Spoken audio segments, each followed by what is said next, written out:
What's up, y'all, and welcome back to another video. In today's video, I'm going to be ranking all the Star Wars movies on tiermaker.com. I hope you like this video, and if you do, make sure you like and subscribe. Alright, so if you don't already know, I am a big fan of Star Wars, and I pretty much like all the movies that they make. And in this video, I'm going to be ranking them from what I put on here is for the first best ranking, which is the S tier ranking, some of the best, and then next the A tier, which is very good movies. And then the next would be really good, which is the B tier, and then the next is meh, they're kind of okay. The next is the D tier, which is not very good, and then the F tier, which is very bad. They're not very good movies at all. So the first movie on the list here is the original Star Wars movie, which is Star Wars: A New Hope, or if you are all the way back in 1977 when it came out, Star Wars, which it's just a classic. It's very good.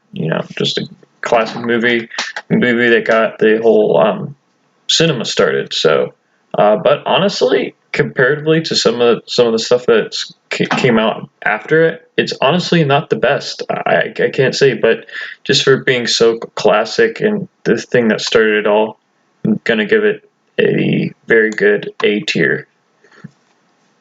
Next is Episode 2, Attack of the Clones. This is in a weird order. This is what I originally saw it as, but I don't know, it is what it is. But next is Attack of the Clones, Episode 2. It's a decent movie. The CGI on it, that for the time was state of the art, but now it's kind of started to outdate, and I think it's become a little better with the Clone Wars TV series. I feel like a lot of the prequels movies have, but there's still some cringy lines in it, and so I'll just put it in the I don't know if I would go C. I would probably put it in the C or B, in that middle. I'm not entirely sure, but I'm gonna go with the. It could kind of go either way, but I'm gonna put it in the C tier. It's pretty good. It's not terrible. It really isn't, but it's nothing super spectacular, to be honest. Next is Star Wars Rebels, which actually there are some episodes. A lot of it is filler, to be honest. But there are some episodes that are really good, and that, like, honestly, is some of the best Star Wars. But those aren't all the episodes. There's just a few episodes that I can really think of, but pretty much the rest of them are just filler. I like Thrawn in it, and the other main characters are really good, and their stories haven't exactly finished yet. But this show is meant really more for kids, and I feel like that dragged that down a little bit, and so I'll probably give it I'll give it in the good B tier. So the next is Star Wars Resistance. I haven't seen that show. From what I've heard, it isn't very good, but I haven't seen that show, so I can't really judge it. So I'm going to leave it here. But honestly, I haven't really, I don't know if I want to see it. From what I've heard of it, it's not super interesting, to be honest. And from what I've seen, it just looks very kiddish, and I kind of think I'm good. I don't think I'm going to really ever see Resistance, so but I just can't really judge it for the list, so I'm just going to leave it out of the list. Next is Episode 6, Return of the Jedi, which is really good. It's the end of the Star Wars original saga, and honestly, really good ending, I think, to it. They could have just left it there and not had the sequels with it. It was a really good ending, and I really loved everything in it. But honestly, no, I would say it's some of the best. I really like it. It's really good. I like the Jabba's palace scene. That's all very fun, and everything on Endor, and with the Death Star, and between Vader and Luke, and then Vader saving Luke from the Emperor, everything, and even the Emperor's interactions and first seeing him on that and everything. I think that's really good. So Return of the Jedi is probably some of the best Star Wars material that there is. Next is Revenge of the Sith, which is my personal favorite movie, simply because of what the Clone Wars has added, how the Clone Wars has added so much to it, and just being about how someone who's so good that we've seen so much in the Clone Wars and the other movies, how such a good man fell for someone he loved, and how he felt like everyone else kind of abandoned him, and it really kind of looked like they did. But with the culmination of some of the Clone Wars stuff that's added onto it, it really adds onto it. It makes it the emotional impact so much greater. So I'm gonna put it on the S tier for sure, and it's my favorite movie. And I kind of think you guys are gonna know what I'm gonna say about Clone Wars. It's honestly some of my favorite. It's really, really great. Next is Rogue One. Rogue One is was actually a really, really good movie. The last few minutes of it is very excellent. But I don't know. I don't know if I can say if it's. I'd probably actually put it in the very good A tier. I actually really, really like this movie. I think the stories between all the individual new characters is good. I know they have to kill them off all, but it's sad, but all the characters have good stories, and I just really like the end battle. I think that's like one of the best battles of the original trilogy. This looks super cool. I like the planet that they're on. And again, that last 10 minutes with Vader killing all the rebels, the Vader hallway scene, I think that's like really, really cool. So I'm gonna put that in the very good A tier ranking. Next is Solo, a Star Wars story. I was never impressed with that. The whole thing with romance between Lando and his droid, I thought was really strange and outputting. And something with Solo, I just feel like they're trying to check all the boxes of what Han Solo did in his life and just made it all in one movie, which it just seemed unrealistic, to be quite honest. And I saw this movie before watching the Clone Wars, and I saw them all, and I kind of freaked out, and I was like, what the heck? But after seeing Clone Wars and Rebels, it makes more sense. So that doesn't, but even still, that it just feels kind of off-putting a little bit and weird. It's kind of like, all right, you're just kind of doing this to try to make it better than what it should be. I mean, there's already Han Solo and Chewbacca and everything in it. You shouldn't have to rely on bringing them all into this now too. So I'm just gonna put Solo in the D tier. Not very good. I kind of forget about Solo, to be quite honest. It's nothing super super exciting. I don't know if I really want to see it very much. Next is the Clone Wars movie, not the show, just the movie that originally came out. I think it was like 2007, 2008. It's not a very good story, to be quite honest. It's just a very basic story. The animation is really bad for starting. I think Ahsoka in this movie is really annoying. However, she does grow later in the story. But I do like what they started to do with Anakin in this. I feel like they really started Anakin off on a good track, because with the prequels, many people didn't like Anakin, but I think they started to make him to really add more to his character and flesh him out a bit more. So it wasn't a very good beginning to Clone Wars, but the show ended up being really, really great. So I'm just gonna put it in the C tier. It's just okay. I'd probably even say Attack of the Clones is better than the Clone Wars TV show. It's okay. Actually, I think I could move Attack of the Clones to B tier. I'll change that. Like I said, it could be either one, but I think I'm gonna move it to B tier. if the Clone Wars movie is going in C tier. So this is the Clone Wars TV show. Obviously, that is S tier for sure. It is amazing. Like it's added so much to the prequels and even the original trilogy, just with the clones and fleshing out Anakin and Obi-Wan, and even adding a romance with Obi-Wan, and just even gradually showing Anakin's turn to the dark side, and even just making it relatable and more understandable. Whereas the prequels, it just didn't have the time to do that. And Ahsoka they made a really great character in that, turning her from just an annoying little girl to a mature Jedi. I think they did an amazing job with that in the Clone Wars. And just all the other individual little stuff I think was really fun and great to watch. So I highly suggest that you watch the Clone Wars TV series. Next is The Empire Strikes Back. Again, that's probably S tier as well. That's also really great. I mean, just classic as well, in making a twist that no one was able to see for the time, and it's still holding up for today and being so great.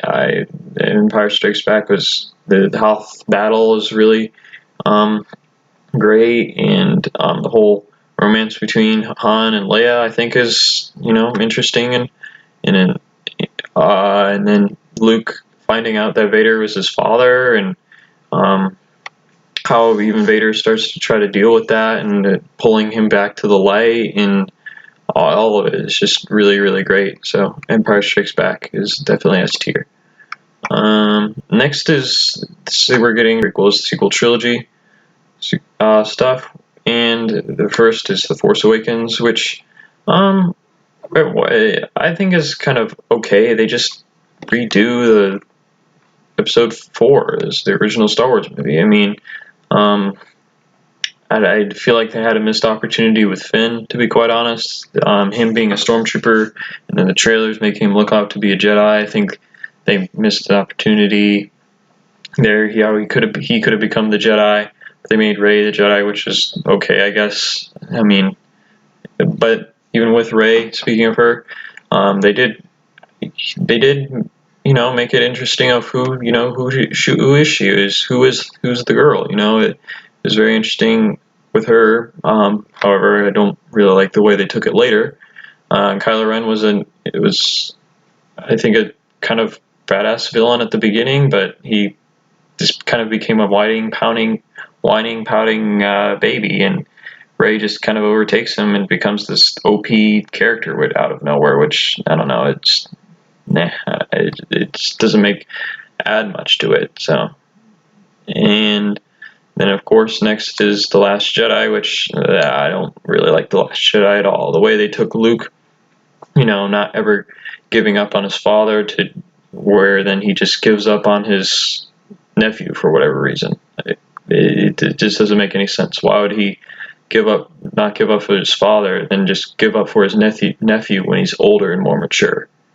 It just doesn't make any sense whatsoever. And then smaller cringy parts, like how the First Order tactical decisions of the First Order, not going after the Resistance with all the TIE fighters that they had. I mean, come on, you could have completely destroyed the Resistance with all your TIE fighters that you had. And the annoying with Rose, there's no point in her character other than just to make Finn learn a lesson he should have learned in the other movie, which was not to run away from your problems. That's what he was supposed to have learned in the other movie, and he's learning it again for whatever reason in this movie. I just don't get that, and countless just other small things like that. And then leaving Rey to be a no one, and then making her a Palpatine. Then later in the Rise of Skywalker, it just feels like there's no planning at all in any of this. So that's why it's an F tier. But however, I can't say outside of the context of Star Wars, it's a completely horrible movie. It's not very good, in my opinion, but it's not terrible, I guess. I don't know. I just don't like it in the context of Star Wars, and as a story in general. To be honest, it's meh. But it's meh as a story, and just really bad in the context of Star Wars. So it's probably my least favorite Star Wars movie. Next is The Mandalorian, which is really, really great. It could go A tier or some of the best. Honestly, either one. I have a lot, and not some of the best to be, but I'll put it in just A tier for now. I could easily go later into more, but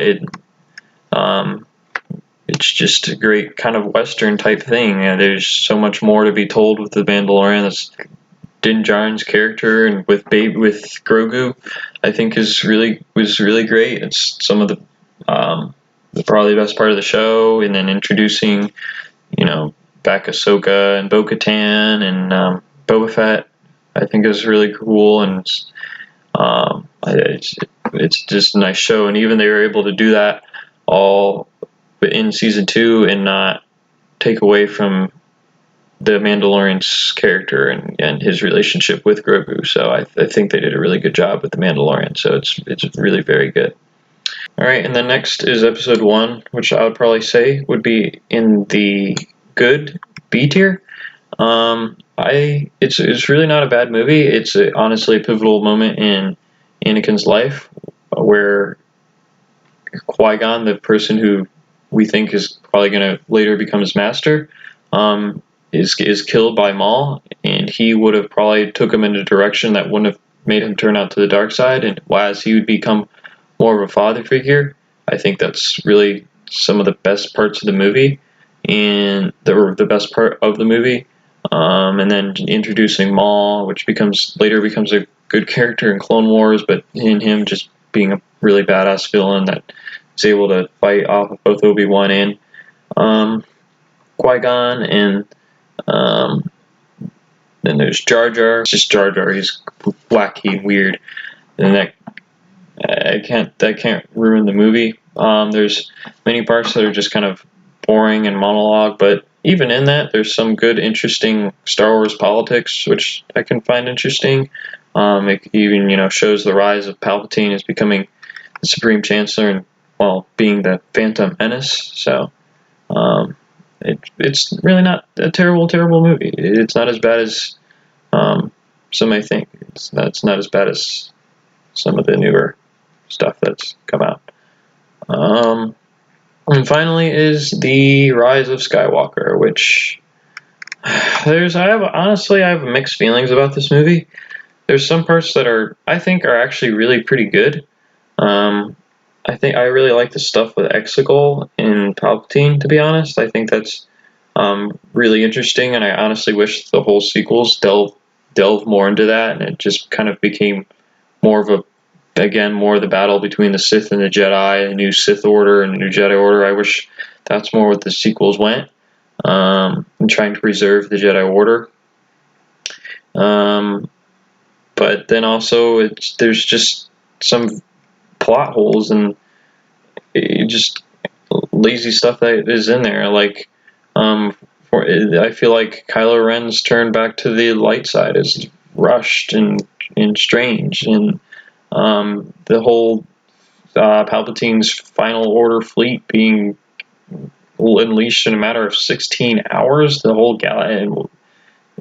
and why would he tell the whole galaxy? I mean, they would have time to prepare for his attack, and then going to planet in a matter of that small time, and then Rey being a Palpatine out of nowhere when she was established as being no one in The Last Jedi, and it makes The Last Jedi worse, and then it just makes it confusing. How in the heck is she Palpatine? And then this doesn't explain Palpatine's return at all, really. And it does later in the movie, which is, it's an okay explanation, I guess. And then the final battle just seemed dry. It just felt like they forcefully tried to remake it off of Avengers Endgame. And then the ending with Rey Skywalker always just makes me cringe. So, it could probably go to either C or D tier. I'm not sure. I'll say C tier. I'd say C tier, but I would still say I like the Force Awakens and the Clone Wars movie better. It's like C minus, I'd probably say. So that is my rankings of the Star Wars TV shows and movies. If you disagree with anything I said, if you disagree with my ranking, let me know in the comment section below. I hope you like this video, and if you do, make sure you like and subscribe.